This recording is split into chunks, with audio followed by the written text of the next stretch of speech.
One of the professors I remember the most is Chris Schlecht. And I think partially that's because I am now a storyteller. That's what I do professionally. What he wanted us to see was the way that God was telling a good and beautiful story throughout history. And I love that now because as I'm telling my own stories, I am pulling from history, from real life, and putting those in fantasy settings, but showing the same truths that I learned in Chris's class.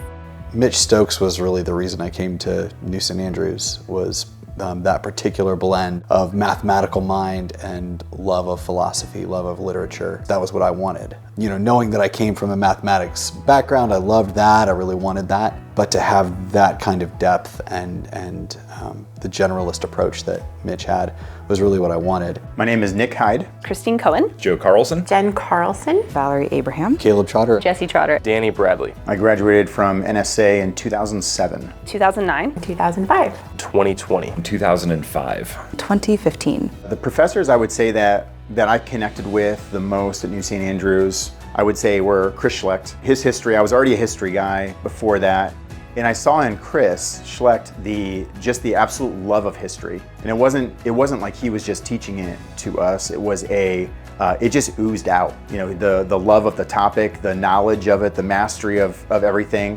I mean, we can pinpoint the moment that one lecture we were both in together, just an encouragement, like if you find somebody and you're married, you can finish college together and guess how cool it can be. Because we were both shaped by this one moment in class, and it literally shaped the culture of our home and the way that we see things. But like, it was a lecture that Dr. Atwood played for us from Calvin Seerveld. It was talking about an obedient aesthetic life, and we were like, we had no concept. What is an aesthetic life to begin and with? how do you obey in that? Like what does that even mean? And it blew our minds. Yeah. And basically the way that we see our home and the way I decorate our home and the way that I want it to feel when people walk in, we're all shaped by that one class.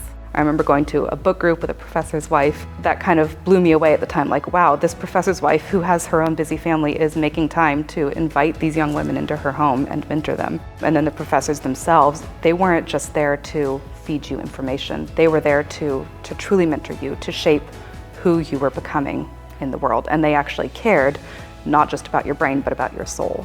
My relationships with my professors were the most impactful for me. Seeing them both in the classroom context and the living room context, right? Sitting in a class discussion facilitated by them, a discussion over a meal with their family, you know, just being in community with them, that was incredibly impactful. And yeah, I rub shoulders with my professors all the time. I even do jiu-jitsu sometimes with one of them, with my Latin teacher.